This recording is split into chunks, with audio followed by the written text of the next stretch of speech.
오늘 아침 우리에게 주시는 하나님의 말씀은 이사야 54장 4절부터 10절의 말씀입니다. 두려워하지 말라. 내가 수치를 당하지 아니하리라. 놀라지 말라. 내가 부끄러움을 보지 아니하리라. 내가 내 젊었을 때의 수치를 잊겠고 과부 때의 치욕을 다시 기억함이 없으리니 이는 너를 지으시니가 내 남편이시라. 그의 이름은 만군의 여호와이시며 내 구속자는 이스라엘의 거룩한 이시라. 그는 온 땅의 하나님이라 일컬음을 받으실 것이라. 여호와께서 너를 부르시되 마치 버림을 받아 마음에 근심하는 아내 곧 어릴 때의 아내가 되었다가 버림을 받은 자에게 함과 같이 하실 것임이라. 내 하나님께서 말씀하셨느니라. 내가 잠시 너를 버렸으나 큰 긍휼로 너를 모을 것이요 내가 넘치는 진노로 내 얼굴을 내게서 잠시 가렸으나 영원한 자비로 너를 긍휼히 여기리라. 내 구속자 여호와께서 말씀하셨느니라. 이는 내게 노아의 홍수와 같도다. 내가 다시는 노아의 홍수로 땅 위에 범람하지 못하게 하리라. 맹세한 것 같이 내가 내게 노하지 아니하며 너를 책망하지 아니하기로 맹세하였느니 산들이 떠나며 언덕들은 옮겨질지라도 나의 자비는 내게서 떠나지 아니하며 나의 화평의 언약은 흔들리지 아니하리라. 너를 긍휼히 여기시는 여호와께서 말씀하셨느니라. 오늘 아침 우리에게 주신 하나님의 말씀입니다. 사랑하는 성도 여러분, 새날이 밝았습니다. 하나님께서 오늘 지켜주신 은혜, 밤에 지켜주신 은혜, 지난 삶을 지켜주신 은혜 감사하면서 오늘도 감사가 넘치고 또 생명의 축복이 넘치는 복된 하루가 되시기를 우리 주님의 이름으로 축원합니다.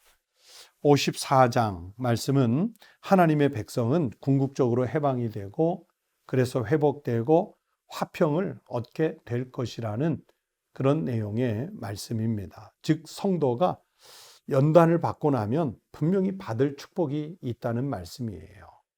여러분 이사야서 전체 흐름 속에 보면 아무리 하나님의 백성, 하나님의 선민이지만 유다 백성들이 이제 고난을 겪게 될 것이고 포로로 잡혀가게 될 것이고 그리고 귀환하는 그런 역사가 있을 것이라는 내용의 말씀이 반복적으로 나오는데 그렇게 나라 전체, 백성들 전체가 순환을 당하지만 그래도 하나님은 그 중에 남은 자, 곧 그루터기 같은 자들을 두셔서 그들을 통해서 다시 성전을 회복하고 민족을 회복할 것이라는 내용의 말씀을 반복해서 주시지 않습니까? 즉 그 백성들이 그랬던 것처럼 하나님의 백성, 즉 성도는 연단을 받지만 그 연단 후에는 반드시 축복이 있을 것이라 하는 내용의 말씀이 이사야서 전체의 흐름이고 또 54장 오늘 읽은 말씀은 바로 그 내용을 함축한 내용이라고 말씀드릴 수 있겠습니다. 오늘 4절부터 10절의 말씀 중심으로 생각해 보려고 합니다. 여러분 베드로전서 1장 7절에서 말씀하셨습니다. 너희 믿음의 확실함은 불로 연단하여도 없어질 금보다 더 귀하여 예수 그리스도께서 나타나실 때에 칭찬과 영광과 존귀를 얻게 할 것이니라. 무슨 말씀일까요?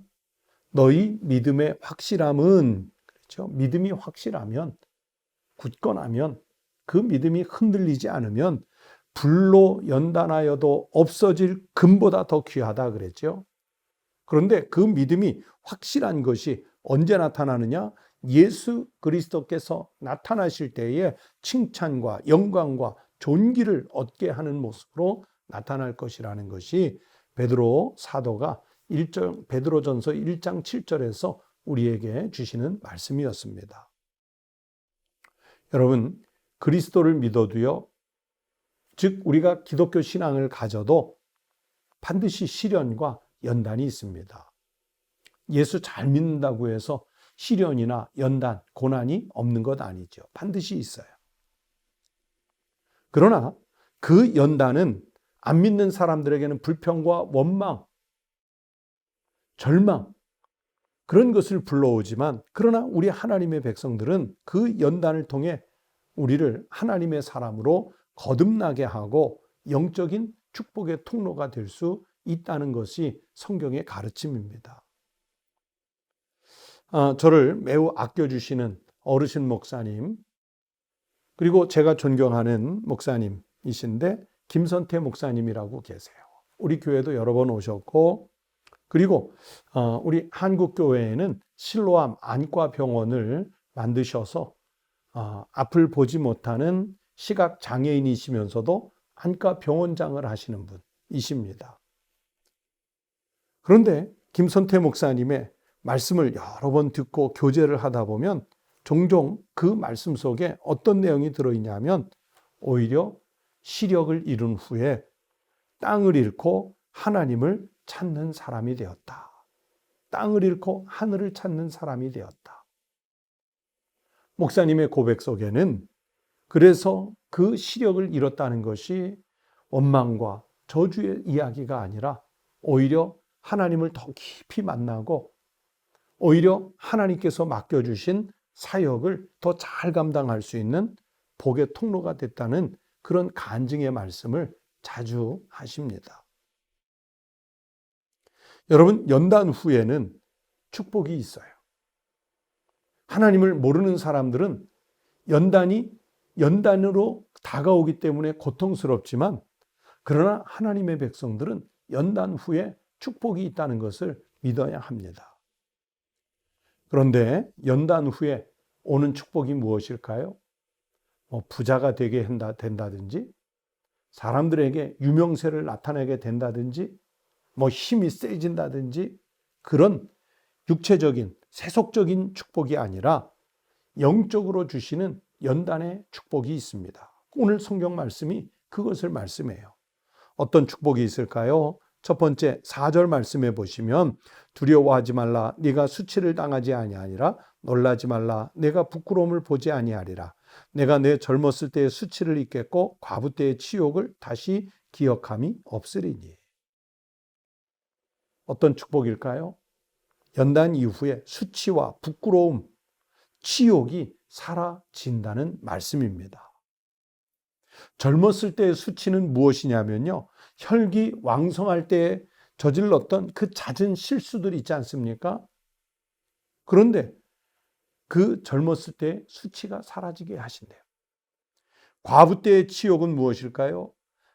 여러분, 성경이 쓰여질 당시에 그 고대 시대 때 과부라고 하는 것은 힘이 없어서 멸시와 조롱, 불이익을 당하는 그런 시대였습니다. 그런데 하나님의 백성들은 연단 후에 힘이 없어서 당했던 멸시와 조롱, 불이익, 이런 것들이 주는 그 치욕을 사라지게 하신다. 그렇게 말씀하셨어요.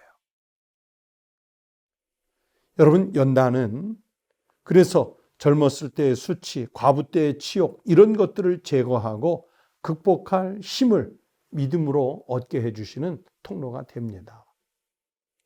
여러분은 오늘 어떤 수치 혹은 어떤 치욕을 경험하신 적이 있으신지요?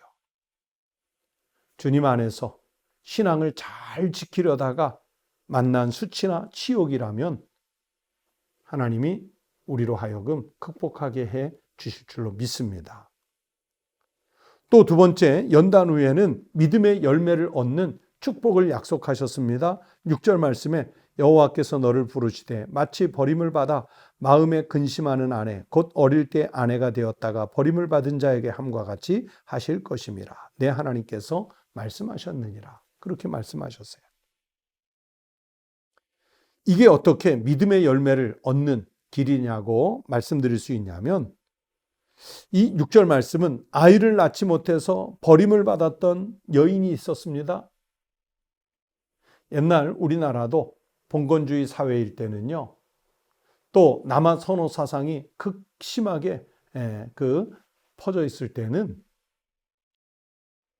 여인이 아이를 낳지 못하면 또는 아들을 낳지 못하면 버림을 받던 그런 시대가 있었어요.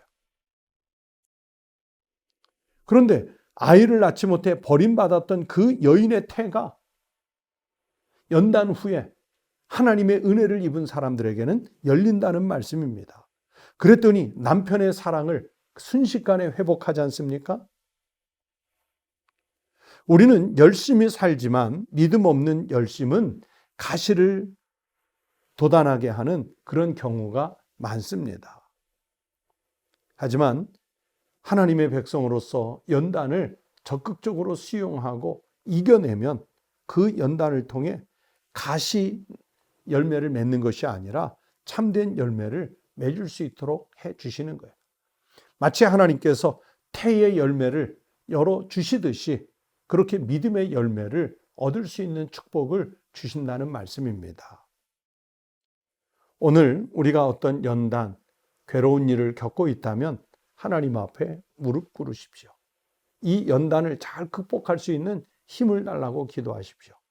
그래서 극복한 후에 우리 자신을 돌아보면 믿음의 열매들을 거두어 아주 크게 기뻐하고 있는 자신을 발견하게 되실 것입니다. 또 세 번째, 이런 극심한 연단 이후에 하나님께서 우리에게 주시는 축복이 뭐냐면 새로운 사명자로 우리를 부르실 것이라는 약속의 말씀을 주셨습니다. 7절 말씀을 보세요. 내가 잠시 너를 버렸으나 큰 긍휼로 너를 모을 것이요. 여러분, 주님의 일꾼은 온실에서 자란 사람을 갖다 쓰지 않습니다. 세속적으로 학벌이나 금전적인 것이나 사회적 신분이나 건강 상태나 그런 것 보시고 일꾼을 쓰시는 게 아니에요. 주님의 일꾼들은 신앙으로 연단된 후에 쓰시는 것이었습니다. 아브라함을 보세요. 하나님으로부터 부름받았을 때 고향, 본토, 친척, 아버지 집을 순식간에 내려두고 하나님께서 지시하실 땅으로 떠나가는 그 연단의 과정을 겪지요. 그렇게 엄청난 연단을 겪은 이후에도 하나님이 아들 이삭을 모리아 산에서 제물로 바치라는 시험을 했습니다. 연단이지요. 그것을 극복해내지 않습니까? 그런 다음에 하나님은 아브라함을 아브라함으로 계명하게 하셔서 열국의 아버지, 믿음의 조상이 되게 해 주셨던 거예요. 요나가 니느웨 성에 가서 그냥 하나님 말씀 전하라고 하니까 순종해서 잘 전했던 그런 사람이 아닙니다.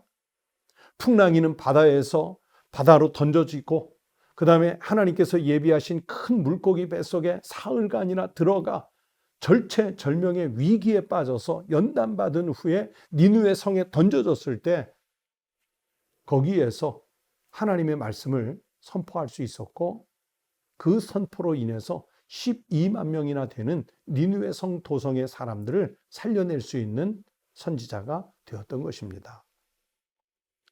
베드로나 바울이 그저 주님이 불렀다고 해서 어느 날 갑자기 사도가 되고 순교자가 된 것이 아니죠. 그분들은 전도자로서 겪을 수 있는 모든 고통, 고난, 연단의 훈련들을 받았었습니다. 그것을 이겨내고 성경에 그 이름이 남고 인류 역사에 족적을 남기는 위대한 사도들이 되실 수 있었던 것입니다. 성경에 기록된 인물들 뿐만이 아니라 우리 믿음의 선진들이, 선배님들이 그렇게 신앙으로 연단받아 승리하는 삶을 살아오셨기에 오늘까지도 신앙이 우리에게 계승되어 우리가 영원히 살 수 있는 복음을 받아들일 수 있게 되었습니다. 하나님은 아무나 불러서 일하게 하시는 것이 아니라 그렇게 연단을 극복한 사람들을 불러서 새로운 사명자가 될 수 있도록 세워주시는 것입니다. 그러므로 연단은 영적 군사 훈련이라고 말할 수 있습니다. 훈련을 받지 못한 군인, 전쟁터에 나가서 반드시 패하게 되어 있습니다. 겉으로 보기에는 약골 같은 사람일지라도요, 훈련의 강도가 세고 그 훈련의 과정들을 이겨낸 사람이라면 겉모습과 달리 강한 군인이 될 수 있습니다. 영적 군사도 똑같습니다. 온실에서 자란 사람이 온전한 일꾼이 되지 않아요. 연단을 이겨낸 사람이 믿음의 열매를 맺고 그리고 또 그 사람이 수치와 치욕을 이겨내는 그리스도의 사람으로 거듭날 수 있게 되는 것입니다. 성도 여러분, 그저 교회를 출입하기만 하는 그 수준에 머물러 있는 신앙인이 되지 마시고, 말씀을 주시면 받기만 하고 그냥 흘려버리는 그 수준의 신앙인이 되지 마시고, 연단을 당하더라도 그것을 이겨낼 수 있는 크고 강하고 담대한 믿음의 소유자들이 꼭 되시기를 축원합니다. 그래서 그렇게 영적 군사로 잘 훈련되어서 하나님 앞에 새로운 그리스도의 군사로 쓰임받을 수 있게 되기를 우리 주님의 이름으로 축원합니다. 기도하겠습니다. 하나님 아버지, 감사합니다. 우리가 인생을 살다 보니 세상에서 파도처럼 밀려오는 고통과 아픔 속에 그냥 주저앉아 버리고 싶을 때가 너무 많았음을 고백합니다. 그러나 하나님, 우리는 주님을 믿는 선택된 백성이므로 하나님이 주시는 연단인 줄로 믿고 그것을 감당해낼 수 있는 믿음의 담력을 얻게 하여 주시옵소서. 하나님 아버지, 예수 잘 믿는 것 때문에 수치와 치욕을 당할지라도 이겨낼 수 있는 믿음의 힘을 주시고, 우리가 이 땅에서 수치와 또 치욕 때문에 하나님 고난을 겪을 때 오히려 믿음의 열매를 거두게 하셔서 하나님께 올려드리는 거룩한 삶을 살게 하여 주시옵소서. 영적 전쟁터인 이 사회, 이 시대, 이 세속사회에서 살면서 잘 훈련받은, 연단받은 그리스도의 군사로 승리하는 거룩한 성도의 삶을 살아내게 하여 주시옵소서. 하나님, 오늘날 세상을 보면 우리가 시선을 어디에 두어야 희망이 있을지, 소망이 있을지 알 수 없습니다. 하나님, 누구로부터 위로를 받고 격려를 받아야 할지 알 수 없는 세태 속에 살고 있습니다. 온 세상 도처가 캄캄하고 절망이 만연해 하나님, 모든 사람들이 힘겨워하는 시대에 살고 있습니다. 하지만 우리는 우리 주님 예수 그리스도를 신실하게 믿는 그리스도인으로서 이 시대적인 아픔들을, 오늘 우리가 겪고 있는 상황들을, 질병들을, 경제적 곤란과 곤고들을 이겨낼 수 있는 하나님의 백성들이 되게 하여 주시옵소서. 하나님, 우리 사랑하는 성도들 중에 아픈 이들이 있습니까? 손을 얹어 만져주시고 치유하여 주시옵소서. 심령에 아버지 하나님 상처가 있는 이들이 있습니까? 위로하여 주시고 하나님께서 회복시켜 주시옵소서. 그리고 하나님, 우리 성도들이 사는 모든 삶의 자리가 어둠은 사라지고 빛이 통치하고 하나님, 고통은 사라지고 평안을 회복하게 하여 주옵소서.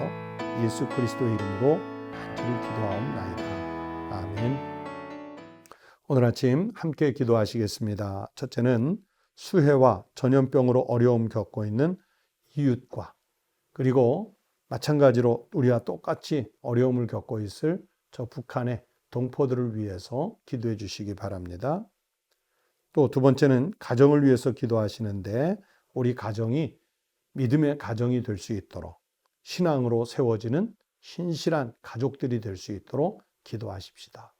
끝으로 세 번째는 포괄적 차별금지법이 국회에서 입법이 되지 않도록, 하나님의 창조 질서가 부정되지 않도록 위해서 기도해 주시기 바랍니다. 오늘 아침 다 함께 기도하시겠습니다.